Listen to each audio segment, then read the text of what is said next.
Storia Nostrale, l'histoire de la Corse et des Corses, avec Lisa Dorazio et ses invités, tous les jours à 18h15 sur Alta Frequenza. Bonsoir, bienvenue dans Storia Nostrale pour cette nouvelle semaine en compagnie de Jean-Pierre Lang. Bonsoir Jean-Pierre. Bonsoir. Alors nous allons continuer évidemment à évoquer cet ouvrage, l'extraordinaire aventure des Corses. Pardon, on recommence Francis puisque je n'ai plus le titre en tête. Excusez-moi. Storia Nostrale, l'histoire de la Corse et des Corses, avec Lisa Dorazio et ses invités, tous les jours à 18h15 sur Alta Frequenza. Bonsoir, bienvenue dans Storia Nostrale pour une nouvelle semaine en compagnie de Jean-Pierre Lang. Bonsoir Jean-Pierre. Bonsoir. Alors nous continuons évidemment à évoquer cet ouvrage, l'extraordinaire aventure des inventions et des hommes nés en Corse qui ont changé la face du monde et peut-être même celle de l'univers, que vous avez coécrit avec Guillaume Villemot, éditions Désir Mortel. Et on va découvrir aussi un personnage très atypique aujourd'hui, puisque nous allons partir, on peut dire quelque part à la rencontre de Louis Capaz, qui était aérostati. Bon, il faut expliquer un petit peu ce que c'est. Voilà. Au départ, il ne l'était pas. Il était comme un jeune homme qui est né à Bastia, qui est né en 1862 et qui a fait de très très bonnes études, qui est très brillant puisque, figurez-vous qu'il s'appelle donc Louis Capaz. Et déjà, quand il est au collège, il invente avec un ami à lui qui est ajaxien, il s'appelle Livrelli. Et il invente des appareils de précision. Alors il faut voir ce jeune garçon qui invente deux appareils absolument révolutionnaires, puisqu'il s'agit d'éviter les calculs nécessaires aux courbes de terrain. Et donc ces deux appareils s'appellent l'ellipsographe et le campylographe. Et ce sont des noms barbares mais très savants. Et il y a un inspecteur qui vient de France et qui voit ces deux jeunes gens véritablement doués et qui a l'intelligence de dire mais il faut que vous alliez déposer vos brevets à Paris, il faut que vous fassiez connaître ces inventions. Et c'est ce qu'ils font. Ils partent à Paris et figurez-vous que ces inventions ont le premier prix dans une exposition universelle sur les inventions scientifiques. Donc c'est une chose extrêmement importante. Voilà, des jeunes hommes brillants. Voilà. Alors donc tout le prédestiné à continuer dans la topographie. D'ailleurs, il est envoyé en Corse pour le tracé de la ligne de chemin de fer que nous connaissons et dont le tracé est fort agréable et complexe aussi, on peut dire. Voilà, et complexe, mais voilà, ça fait partie de son charme. Peut-être a-t-il employé d'ailleurs son instrument qu'il avait inventé, mais aussi il est passionné. Il devient passionné par l'air, par les plus légers que l'air, donc les ballons. Et c'est là qu'à 21 ans, il se dit, tiens, il arrive à faire quelques expériences avec des aérostatiers connus, etc. Mais il ne se contente pas de ça. Il se dit, mais il y a plein de défauts dans ces appareils-là. Et là, du coup, il invente une sorte de parachute extraordinaire pour des ballons libres. Ce qui s'était jamais fait, voilà. Et il est tellement sûr de son invention qu'il monte dans un ballon libre et il le dégonfle en l'air. Il le perce en l'air, plus exactement. Le ballon tombe. Et si son parachute n'avait pas fonctionné, il serait mort. Donc ça montre son caractère. Oui, il expérimente véritablement. Il expérimente. Il est sur le terrain. Il est certain de ce qu'il fait, etc. Et là, avec ses faibles moyens financiers, il achète un vieux ballon qui s'appelle le Cabizos, du nom d'un sommet des Pyrénées qui culmine, je crois, à 2630 mètres, une chose comme ça. Donc, vous voyez, c'est un homme d'altitude déjà dans sa tête. Et ce vieux ballon, il va faire une expérience tout à fait saisissante. Il va partir de Marseille avec la grande ambition, et c'est une grande ambition, de rejoindre la Corse. Alors déjà, sur le plan, je dirais presque psychanalytique, c'est formidable, parce que il veut du continent revenir en Corse, il veut faire un lien, revenir à la terre mater, la terre maternelle qui est la sienne, et il s'embarque. Et au dernier moment, il avait un ami qui devait venir avec lui, qui ne peut pas, et d'ailleurs, grâce à Dieu pour lui.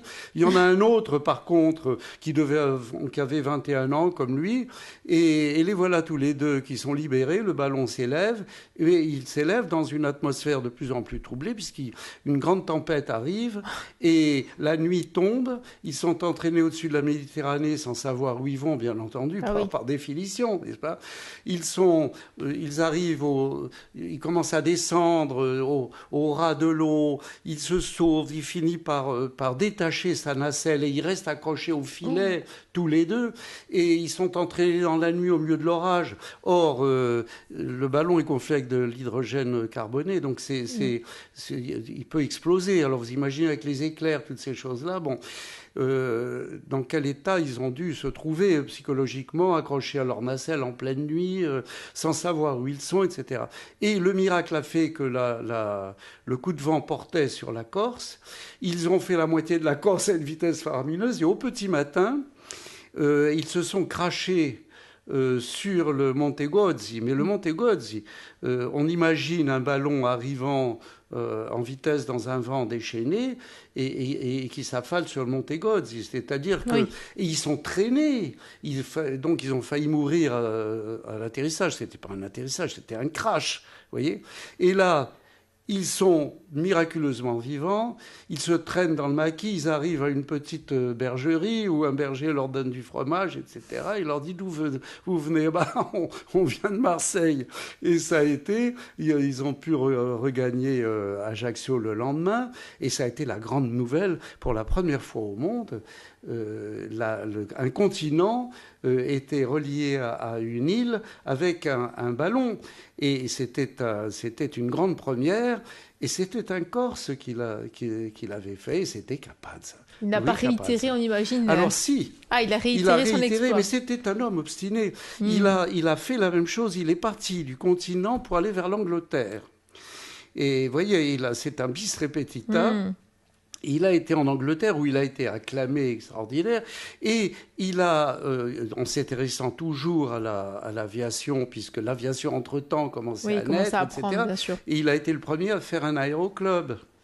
Il a créé un aéroclub en plus en Belgique.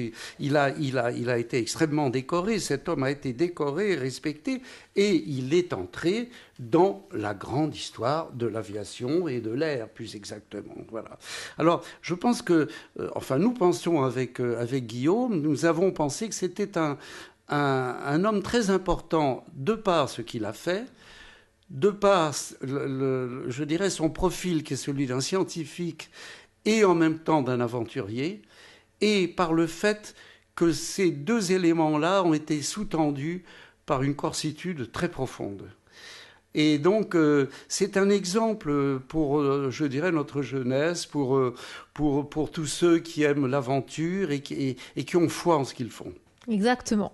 Merci en tout cas de nous l'avoir fait découvrir, Louis Capazza. Et puis on rappelle évidemment que pour les personnes qui veulent en savoir plus, qu'il y a cet ouvrage, L'extraordinaire aventure des inventions et des hommes nés en Corse qui ont changé la face du monde et peut-être même celle de l'univers, évidemment aux éditions des Immortels. Merci, à demain, au revoir. Demain, au revoir. Storia Nostrale, tous les jours à 18h15 sur Alta Frequenza. L'histoire de la Corse et des Corses, avec l'Isado Radio et ses invités, tous les jours à 18h15 sur Alta Frequenza. Bonsoir, bienvenue dans Storia Nostrale pour cette deuxième émission de la semaine en compagnie de Jean-Pierre Lang. Bonsoir Jean-Pierre. Bonsoir. Alors depuis presque 3 semaines, nous découvrons avec vous l'extraordinaire aventure des inventions et des hommes nés en Corse qui ont changé la face du monde et peut-être même celle de l'univers, que vous avez coécrit avec Guillaume Villemot aux éditions des Immortels. Merci. Je rappelle aussi qu'on peut redécouvrir les émissions sur le www.alta-frequenza.com. Et puis hier on a parlé évidemment d'air, on était dans l'élément air. Oui. On y reste aujourd'hui puisqu'on va découvrir François Coly. Alors c'est aussi une personnalité assez atypique. François Coly, c'est encore c'est l'époque, il faut dire, puisqu'il est né en 1881, donc l'aviation, tout ça est est assez son tout C'est début, enfin en balbutiement, bien 80, sûr. quand il est né, il n'y avait carrément pas d'avion. Mais je veux dire qu'entre-temps, les avions sont nés, ils ont commencé à exister, etc. Et François Coly, donc, est capitaine de vaisseau à 24 ans. Et quand il arrive la guerre, il fait la guerre de 14-18, qui, comme chacun sait, est une guerre absolument épouvantable, dramatique, je dirais. Et il combat dans l'infanterie, mais avec une telle force de vie, une telle volonté de vaincre, qu'il est blessé plusieurs fois, et tellement blessé même qu'il est déclaré inapte à poursuivre la guerre. Alors, imaginez à cette époque où il fallait qu'il on soit disait vraiment debout les morts, très blessé, oui. Il faut dire qu'il était donc extrêmement blessé. Donc, il est rapatrié, je dirais, en 16. Et là, il est honteux de quitter la guerre, il est malheureux, il se récupère de ses blessures, etc. Et comme on ne l'en veut plus dans l'infanterie, il se dit, je vais passer mon brevet de pilote. Il passe son brevet de pilote et il devient commandant de l'escadrille des Coques en février 17. Donc, il retourne à la guerre. Et cette fois-ci, il retourne en avion. Mais vous voyez la force de caractère de ce personnage. Oui. Alors, en un an, il prend la croix de guerre avec 10 citations. Il faut savoir ce que c'est que ces combats aériens sur ces petits biplans qui étaient à l'époque. Bon. Il devient officier de la Légion d'honneur. Il est reblessé à nouveau. Et du coup, un œil en moins. Bon. Il a un œil en moins, mais l'autre... Il continue quand même. Il continue à regarder les choses avec beaucoup de force et d'intérêt. La guerre termine, mais l'homme, lui, n'est pas terminé du tout. Il commence.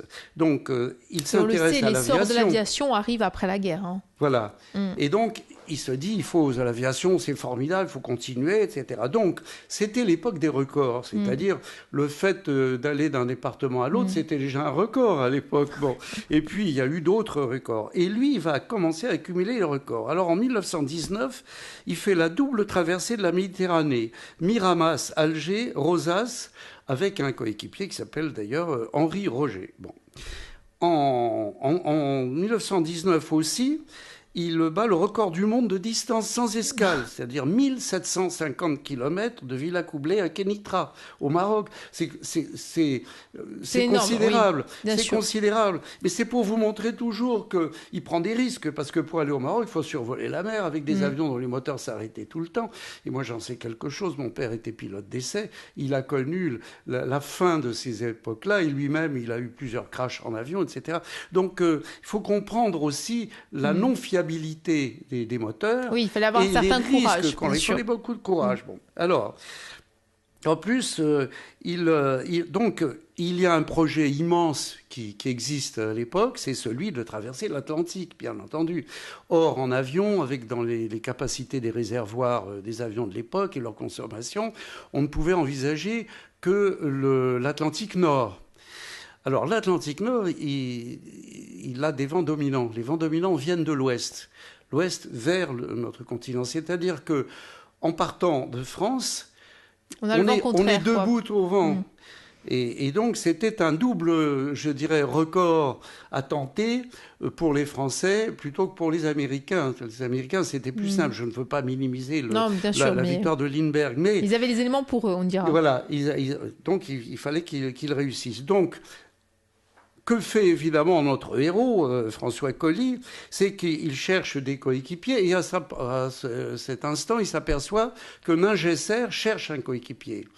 Ningesser est un autre pilote, un autre as de la guerre de 14, un pilote de sa trempe, etc. Bon, il se trouve... Et l'avantage qu'avait Coly sur Ningesser, c'est que Coly était un excellent pilote, il l'avait prouvé, mais il était aussi un navigateur. Il s'était intéressé beaucoup à la navigation et, je dirais, l'histoire de l'air, la mécanique de l'atmosphère ne se connaissait pas à l'époque. C'était très, très limité. Donc, il y avait tout ce toucher aérien qu'il avait gagné au cours de ses records, etc. Donc, les voilà qui font alliance. Ils apprennent évidemment qu'il y a un concurrent américain qui s'appelle Lindbergh. Et donc, il faut aller vite. Ils préparent un avion. cet avion est un levavasseur, pour ceux qui aiment les détails, doté d'un moteur Lorraine de 450 chevaux, 12 cylindres, vous voyez le gros monstre. Bon. Et l'avion est lourd, forcément, comme tous les avions de l'époque, parce qu'il doit être chargé de pratiquement 450 litres. D'accord, oui, oui. 4025 litres, exactement, voilà. 4025 litres, c'est-à-dire 4 tonnes, ou un peu moins de... Bon. Donc, ils étaient assis sur le réservoir, pratiquement, avec un avion lourd. Donc, ils se sont dit, radio, pas la peine, les radios à l'époque, c'était des espèces d'énormes trucs, donc pas de radio, donc pas de nouvelles. Au décollage, ils ont largué le train d'atterrissage, c'est-à-dire que pour pas faire de poids. Mais en larguant le train d'atterrissage, ça voulait dire qu'à l'arrivée, ils étaient obligés de se cracher. C'est pour vous dire le courage de ces hommes. Bon. Les voilà partis, donc, le 8 février 1927, à 5h18 du matin, nous sommes en février, il fait un froid glacial. Les deux montent dans l'avion. Il y a d'ailleurs un document très, très émouvant. On les voit monter dans l'avion, ils font un petit geste comme ça. Et avec l'avion blanc et une tête de mort sur la carlingue. Et donc, les voilà qui roulent. Et l'avion décolle de justesse. Il est tellement lourd. Heureusement qu'il faisait froid, parce que l'air est dense quand il fait froid. Et donc, les voilà, l'avion décolle. Et quelques kilomètres plus loin, ils larguent leur train d'atterrissage. 2 ou 3 avions sont partis derrière eux pour les suivre. Et puis, la Manche est là, ils traversent, et Colly donne le cap. Le cap est absolument exact. Et les voilà partis vers leur aventure. On les verra passer au sud de l'Irlande. Un sous-marin, un capitaine de sous-marin anglais les repérera au passage. Et puis, plus de nouvelles. Évidemment, ils n'ont pas de radio. Oui, ils n'ont pas de radio, voilà. Tout le monde est tellement persuadé en France qu'ils vont réussir leur exploit qu'il y a même un journal qui aura annoncé qu'ils étaient arrivés. Bon, c'était malheureusement faux. Mais ils n'arrivent pas, ils n'arriveront jamais. À New York, il y avait des centaines de personnes, des milliers de personnes qui s'étaient réunies pour les accueillir, parce qu'ils étaient beaux joueurs, les Américains. Et en fait, ils ne sont pas arrivés, ils n'arriveront jamais. C'est un des grands mystères de l'aéronautique, sauf que là, maintenant, on a pu faire retracer leur route, connaître la météo de ce jour-là, et on a fait des recoupements. Et il y a des associations aujourd'hui très sérieuses, qui ne sont pas seulement françaises d'ailleurs, qui ont recueilli des témoignages de l'arrivée de l'avion sur les bancs de Terre-Neuve et ensuite sur le continent américain. Donc on a des preuves qui sont arrivées, visuelles, des bruits d'avion, on a vu passer un avion blanc, etc. On n'a pas retrouvé l'épave. Quelques jours après, Lindbergh décollait, faisait son formidable record. Et pour la petite anecdote, mon père était à l'arrivée de Lindbergh. Il l'a interviewé à son arrivée à Paris. Donc c'est pour vous dire que ces histoires nous touchent tous les uns et les autres d'une manière plus ou moins intime. Mais nous pensons que Colly est arrivé, Nungesser et Colly sont arrivés sur le continent américain et que donc il leur revient cette palme. Ce sera prouvé. On a déjà retrouvé un moteur. D'accord, qui est un moteur, qui était le même moteur que le leur. À cette époque, il n'y avait pas beaucoup d'avions qui survolaient ces contrées-là, il faut le dire aussi. C'est pas comme aujourd'hui. Donc vous voyez, il y a des tas d'éléments qui font qu'on pense qu'ils sont arrivés. Si on pouvait, pour leur mémoire, le prouver, ce serait formidable. Mais saluons le courage de Nungesser et de Colly. On dit toujours Nungesser et Colly. Moi, j'ai envie de dire Colly et Nungesser. Très bien. En tout cas, on espère que ça sera prouvé prochainement. Ah, je le souhaite. Merci beaucoup, Jean-Pierre Lang. À demain. Au revoir. Storia Nostrale, tous les jours à 18h15 sur Alta Frequenza. Bonjour, bonsoir, bienvenue dans Storia Nostrale pour cette 3e émission en compagnie de Jean-Pierre Lang. Jean-Pierre, bonsoir. Bonsoir. Alors nous continuons évidemment cette semaine à évoquer l'extraordinaire aventure des inventions et des hommes nés en Corse qui ont changé la face du monde et peut-être même celle de l'univers, aux éditions des Immortels. Je rappelle aussi que les émissions depuis 3 semaines sont disponibles sur le www.alta-frequenza.com. Et aujourd'hui nous allons évidemment découvrir encore une personnalité assez atypique, puisque nous allons découvrir ce personnage Morazan. On va expliquer qui il était en tout cas, Jean-Pierre. Oui, il y a beaucoup à dire sur cet homme. Il faudrait je pense, presque une geste de film pour raconter la vie de cet homme impétueux, formidable et qui incarne bien d'ailleurs les idéaux corses. Il est né à Tegucigalpa, au Guatemala, d'un père corse. Voilà. Donc, voilà un homme qui naît en terre, je dirais, de langue espagnole, qui fait ses études au Honduras. Parce que ses parents l'emmènent au Honduras pour qu'il puisse faire de bonnes études, comme on disait, et comme on dit toujours d'ailleurs. Et c'est là qu'il perfectionne son français. Et tout de suite, les lectures, c'est qui ? C'est Jean-Jacques Rousseau, c'est Montesquieu, c'est Voltaire, et c'est Pascal Paoli. Voilà. Et en lisant ces hommes, il découvre brusquement les Lumières. Et dans les pays où il se trouve, il se dit que ces Lumières devraient exister, devraient rayonner, devraient construire quelque chose. Et son rêve secret, il est tout jeune, ce serait qu'il puisse prendre part à la réalisation de ce rêve. Et ce n'est qu'en 1821, c'est-à-dire à l'âge de 29 ans, qu'il s'engage comme volontaire contre l'annexion du Honduras par le Mexique. Vous savez, il y avait toutes ces guerres, puisque tous ces pays étaient un petit peu à prendre et à se construire, etc. Donc alors, en mars 23, après le désengagement de l'Espagne sur les possessions caraïbes, bien sûr, et donc la complète émancipation de tous ces pays, qui forment l'Amérique centrale, puisque c'est là le sujet en quelque sorte, il essaye de réunir les provinces unies de l'Amérique centrale qui sont proclamées, finalement, réunissant le Honduras, le Guatemala, le Salvador, le Costa Rica et le Nicaragua. Bon, tous ces pays-là se réunissent sur les idées nouvelles dont Morazan, qui s'appelait Morazan.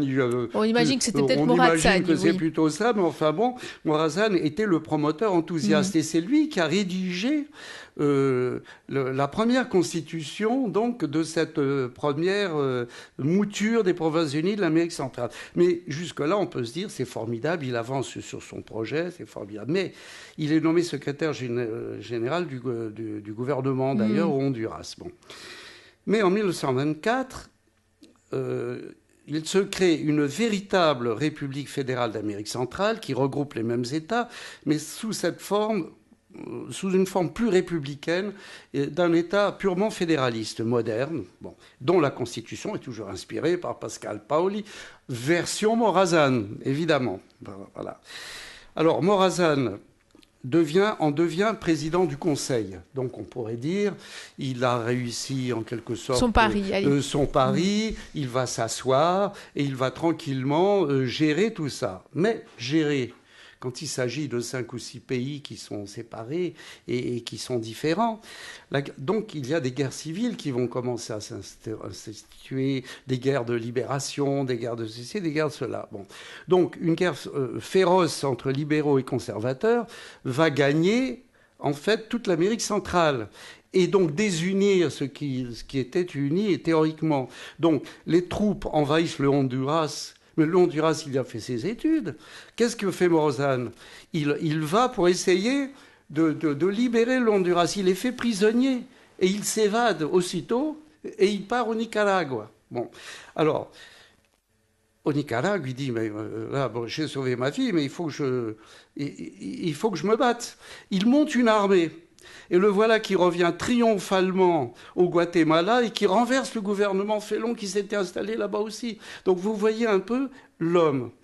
Il est alors élu chef de l'État du Honduras. Donc il devient président du Honduras. Oui. Bon. Il est d'ailleurs vénéré jusqu'à aujourd'hui. Aujourd'hui, il a ses places, ses rues, ses statues, etc. Bon, vive Morazán. Bon. Mais il y a d'ailleurs un département qui, si je me souviens bien, qui porte son nom. C'est pour vous dire quand même. Mais pendant ce temps, la fédération, la fameuse fédération idéalisée et finalement qui a été construite, elle est de plus en plus faible avec tout ça.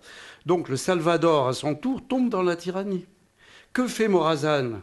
Eh bien, il démissionne de la présidence. Vous en connaîtrez pas beaucoup de gens qui démissionnent quand ils sont présidents et qui sont enterrés. Eh bien, lui, il démissionne de la présidence. Et pourquoi ? Parce qu'il veut faire une petite armée pour voler au secours du Salvador. Il repart sur le terrain, quoi. Voilà.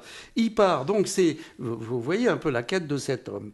Et il entre au Salvador en libérateur. Il libère le Salvador. Bon, c'est une chose formidable.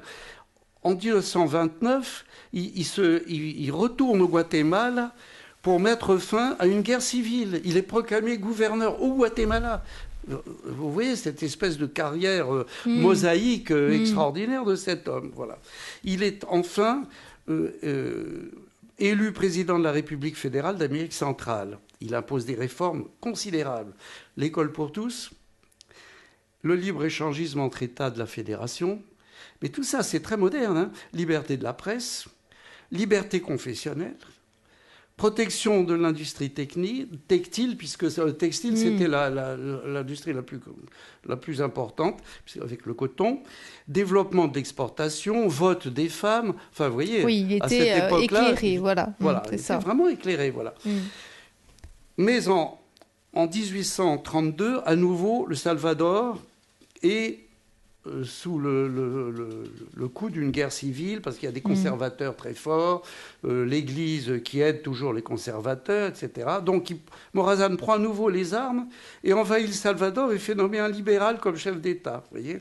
Donc, je vous passe tous les détails. Cet homme a été plein de fois président, il a gagné plein de guerres et tout, et puis finalement, il sera trahi par, je dirais honte au traître, il sera trahi par un de ses proches, livré à un dictateur local et assassiné à 5 heures du matin contre un mur d'une banlieue, comme si de rien n'était. Mais les hommes de sa qualité restent dans les mémoires, et aujourd'hui encore, dans toute l'Amérique centrale, la mémoire de Morazán est absolument, non seulement respectée, mais on fait toujours appel à sa mémoire lorsqu'il y a à faire, je dirais, des efforts dans la démocratie. Donc cet homme est mort, mais il n'est pas mort pour rien. Merci beaucoup Jean-Pierre Lang, on se retrouve demain, ça sera déjà notre avant-dernière émission en votre compagnie. À demain, merci. À demain. Au revoir. Storia Nostral, tous les jours à 18h15 sur Alta Frequenza. Bonsoir, bienvenue dans Storia Nostral pour notre avant-dernière émission de la semaine. En votre compagnie, Jean-Pierre Lang, bonsoir. Bonsoir. Alors, nous évoquons toujours cet ouvrage, L'extraordinaire aventure des inventions et des hommes nés en Corse qui ont changé la face du monde et peut-être même celle de l'univers, que vous avez co-écrit avec Guillaume Villemot aux éditions des Immortels. On l'a bien vu, en tout cas, les personnages que vous nous avez fait découvrir ont vraiment quand même changé la face du monde, ça c'est certain. Oui, ils ont tous peu ou prou changé la face du monde, mais ce que je voudrais dire, c'est qu'ils sont des exemples pour chacun d'entre nous aujourd'hui, et que secrètement, quand on a une pensée forte, on change la face du monde. Tout à fait. Ce sont des hommes qui ont été changés ailleurs, mais quelque part, tous les hommes qui sont amoureux de quelque chose et qui le défendent, eh bien, ils changent. Et c'est le cas d'ailleurs de la personne dont on va parler. Aujourd'hui, on va parler de Napoléon III. Bon, de personnage connu et archi-connu, certes. Oui, il est connu, archi-connu, mais je trouve qu'il n'est pas assez reconnu, en tout cas ici, pour ce qu'il a fait. Parce que c'est un homme qui a fait beaucoup pour la Corse, et beaucoup plus que Napoléon d'ailleurs. Et donc, c'est un homme qui mérite quand même un petit... Personnage qui souffre, on le sait, d'une réputation mauvaise, entretenue en partie évidemment par le contexte de l'époque et puis par les auteurs. On ne citera pas Victor Hugo, et bien sûr. Voilà. Mais ce que nous devons faire, c'est être au-dessus de ça. On remet dans un contexte historique, ce livre bien évidemment. que nous avons fait avec Guillaume n'est pas un livre polémique. C'est un livre d'amour. C'est comme une chanson d'amour. C'est un hymne au rappel de choses qui nous plaisent, qui nous émeuvent et qui nous font réfléchir. Napoléon III, c'est un homme qui, dans l'exercice de ses fonctions, a rendu un hommage continuel aux Corses. D'ailleurs, la première fois qu'il a fait sa visite officielle, c'était le 14 septembre 1860, à Ajaccio, ici même. Il a dit « La Corse, pour moi, n'est pas un département comme les autres, c'est ma famille. Je suis venu pour étudier ses besoins et je serai heureux de les satisfaire. » Alors, évidemment, ce sont des mots d'un homme public. On en connaît beaucoup, des mots d'hommes publics qui peuvent s'exprimer de cette manière-là. Sauf que lui, il l'a fait. Et ça, c'est déjà beaucoup plus rare. C'est-à-dire qu'en arrivant, il demande à un de ses proches, qui est Abatucci, Jacques-Pierre Abatucci, dont la place est là. Il lui demande de faire un rapport précisément sur tous les points faibles, sur tout ce qui ne va pas, ce qui pourrait s'améliorer, etc. Le rapport est fait et Napoléon III va mettre pour mettre en œuvre tous les éléments de ce rapport de très très gros moyens et de budget. Il fallait d'abord assainir les plaines. Il faut rappeler que la Corse était l'endroit le plus paludéen d'Europe à l'époque. Donc, il fallait assainir les plaines, exploiter les richesses forestières, qui étaient immenses, mais qui n'étaient pas exploitées. Mais pourquoi elles n'étaient pas exploitées ? Parce qu'il n'y avait pas de route. Donc, il fallait faire des routes. Il fallait faire des moyens de transport. Il fallait désenclaver les villages, parce que même encore aujourd'hui, on voit les villages qui sont perdus comme ça. Il fallait les désenclaver. C'est un effort considérable que de faire des routes sur le relief corse. Bon, il l'a fait. Bon, donc il a fait des grands travaux routiers. Il a amélioré les ports et il a créé une espèce de commerce. Donc il allait vers la modernité, il a tiré la Corse vers une modernité. Bon, l'exploitation rationnelle des forêts, l'aménagement des ports, ça auront été les premières actions décisives, visibles. L'assainissement des plaines aussi. C'est-à-dire tout ça, ça avait des répercussions très fortes sur la vie de tous les jours. C'est lui qui a créé le premier télégraphe. Dans un pays comme ici, les télégraphes, c'était hyper important, c'est-à-dire au-delà même de la communication commode, c'était vital pour les personnes. Le chemin de fer, le fameux chemin de fer, on parlait de Capazza l'autre jour, qui en étudiait les courbes, et on en finit plus. C'est à l'initiative, bien sûr, de Napoléon III. Mais c'est à l'initiative de Napoléon III, donc c'est... lors des expositions universelles qui avaient lieu à Paris, il n'a jamais manqué de parler de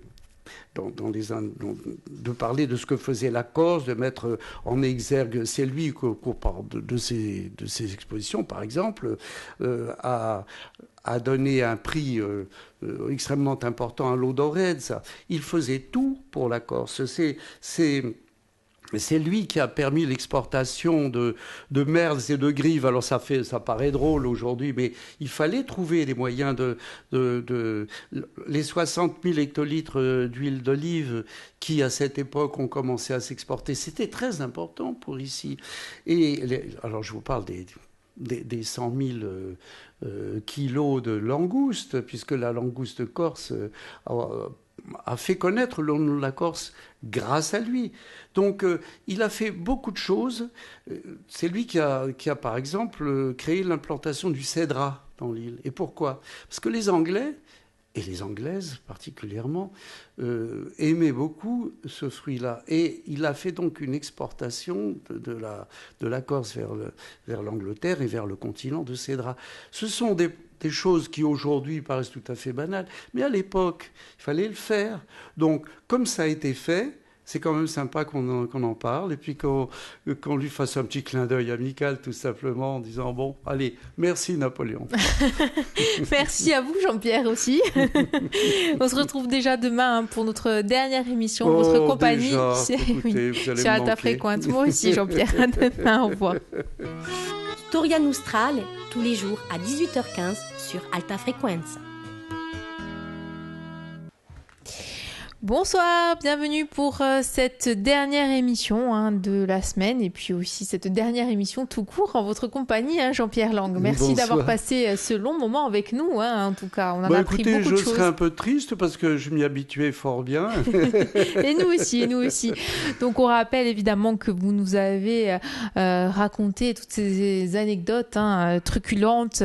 On ne citera pas toutes ici, mais en tout cas on peut retrouver l'ensemble des émissions sur le www.alta-frequenza.com en vidéo et aussi en podcast. Et puis on peut évidemment lire l'ouvrage, ce bel ouvrage, l'extraordinaire aventure des inventions et des hommes nés en Corse qui ont changé la face du monde et peut-être même celle de l'univers, que vous avez écrit avec Guillaume Villemot, que l'on salue bien évidemment, aux éditions des Immortels. Et puis on salue aussi vos éditeurs. Ah oui, ça on peut les saluer, ils ont fait un travail absolument remarquable sur ce livre qu'il convient de saluer. Et pour nous, on les remercie très fort de l'avoir fait si bien. Alors, on va évidemment en parler d'un personnage incontournable, connu. On a écrit, on a fait des émissions, des films, je veux dire, des BD, Pascal Paoli. Voilà. Pascal Paoli, oui, évidemment, c'est un monument qui fait pendant à Napoléon. Bon, il y a là un personnage majeur qui a compté, bien entendu, pour la Corse, mais qui a compté aussi pour l'évolution de l'esprit des hommes vers des sociétés plus égalitaires, plus justes, plus démocratiques, etc. C'était un homme formidable. Alors, la merveille, c'est qu'il soit né, il est né à Morosaglia, qui est un tout petit village de 70 habitants en plus à l'époque, donc dans le Rostine, où on imagine à l'époque, en 1725, ce qu'était ce village. Et pourtant, vous voyez, parti de là, voilà un homme qui aura rayonné, qu'on aura retrouvé d'ailleurs. Qui aura été fêté par l'Europe entière, on peut le souligner. Bien sûr, bien entendu. Donc c'est intéressant de savoir que tout petit, son père était un homme, Giacinto Paoli était un homme tout à fait remarquable et qui s'intéressait à la politique, mais beaucoup de Corses s'intéressaient à la politique, mais lui, il s'intéressait à la politique de la bonne manière, c'est-à-dire que lui-même avait rédigé des constitutions possibles pour les sociétés humaines. Il s'intéressait, c'était un homme, et c'est lui qui avait préparé et soutenu d'ailleurs l'avènement du fameux roi Théodore Ier en 1735. Et donc, à la suite du passage très bref de Théodore Ier, il faut bien le dire, la chance de Pascal Paoli, ça a été peut-être de partir à Naples avec son père. Ils sont partis en exil à Naples. Mais là, il a rencontré Théodore de Neuhoff, qui était un homme très très connu en Europe. Et donc, il est rentré tout de suite dans une intelligentsia à 11 ans. Mais bien des enfants de 11 ans pourraient être confrontés à de pareilles fréquentations sans que ça donne rien. Lui était un homme éveillé. Son père était un homme éveillé. Autour de lui, il n'avait que des gens éveillés. On parlait des Lumières à propos de Morazan. Voilà l'essence même de ces Lumières qui étaient à Naples. Et ce petit garçon suivait en quelque sorte tout ce qui se passait en Corse. Et puis, il a grandi, il est devenu militaire, mais il savait bien que la carrière militaire lui a été interdite, puisqu'à Naples, ceux qui réussissaient dans la carrière militaire, c'était des gens de grand nom, des gens bien nés, comme on dit donc.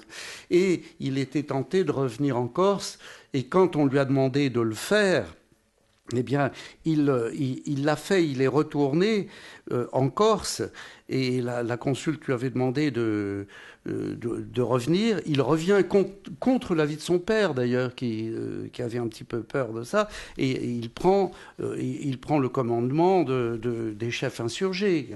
Donc, il débarque sur l'île, il est proclamé général de la nation corse, le 14 juillet 1755. il fonde symboliquement la nation corse. C'est une chose d'une immense importance et qui jusqu'à aujourd'hui résonne, si je puis dire. Et donc, voilà un homme qui commençait à mettre je dirais, en œuvre son idéal. Évidemment, ce n'était pas si simple que ça. Il était dans une période extrêmement compliquée. Il faut dire que la Révolution française a commencé à brasser énormément de choses. Lui-même était tout à fait dans cet esprit-là, bien entendu, c'était le même. Sauf que dans le temps, la Révolution française a dérapé. Elle est arrivée à la terreur. Il ne faut jamais arriver à la terreur. Il ne faut jamais arriver à une terreur, quelle qu'elle soit. Et donc, lui, avec cette force, je dirais, de vertu, parce que c'est un homme très vertueux, en fait, il n'a pas voulu suivre la Révolution dans ses excès. Et ça prouve bien le caractère intègre de cet homme remarquable, parce que sans ça, le roi l'avait envoyé en Corse pour porter la Révolution française telle qu'elle était, mais lui ne voulait pas qu'elle s'exprimât par la terreur, par la destruction d'un tissu culturel qui tournait autour de valeurs qui n'étaient plus respectées par la Révolution. Donc, il a choisi l'exil. À chaque fois, il choisissait l'exil. L'exil pour aller où ? En Angleterre. Parce qu'en Angleterre, il avait des amis, il avait des gens qui partageaient ses idées. Et le régime, je dirais, le mot me manque, le régime des rois d'Angleterre était parlementaire, c'était pas une monarchie absolue comme en France. Donc il se trouvait beaucoup mieux dans une monarchie parlementaire, puisqu'il y avait déjà la voix du peuple qui se manifestait. Donc, il se retrouvait toujours en Angleterre. Cet homme a été profondément malheureux d'être toujours brisé dans ses élans les plus nobles, mais il aura semé tellement partout ses idées, et ces idées se sont avérées après coup tellement plus justes que celles qui ressortaient qui sont ressortis de la terreur et qui étaient des idées négatives et qui n'ont pas réuni l'essence d'une révolution autant qu'il aurait fallu que ce fût. Donc, en fait, c'est un homme formidable. Tout le monde l'a reconnu. Et dans le monde entier, regardez par exemple aux États-Unis, vous avez 10 villes qui s'appellent Paoli City. Vous avez une ville où tous les ans, il y a un hommage qui est rendu à Pascal Paoli.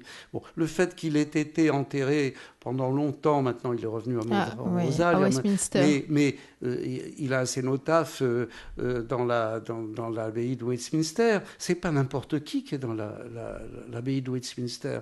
Et je pense que s'il nous voit là-haut, et s'il regarde la suite de nos sociétés, s'il regardait même aujourd'hui les événements qui se passent, je pense que rien que de penser à ce qu'il pourrait penser donne des forces. Voilà. Tout à fait. Merci Jean-Pierre d'avoir passé en tout cas ces 3 semaines en notre compagnie et nous avoir fait découvrir cet ouvrage, L'extraordinaire aventure des inventions et des hommes nés en Corse qui ont changé la face du monde et peut-être même celle de l'univers aux éditions des Immortels, coécrit évidemment avec Guillaume Villemot. Merci beaucoup. Merci, au revoir. Et au revoir et à bientôt. À bientôt, j'espère. Au revoir. Storia Nostrale, tous les jours à 18h15 sur Alta Frequenza.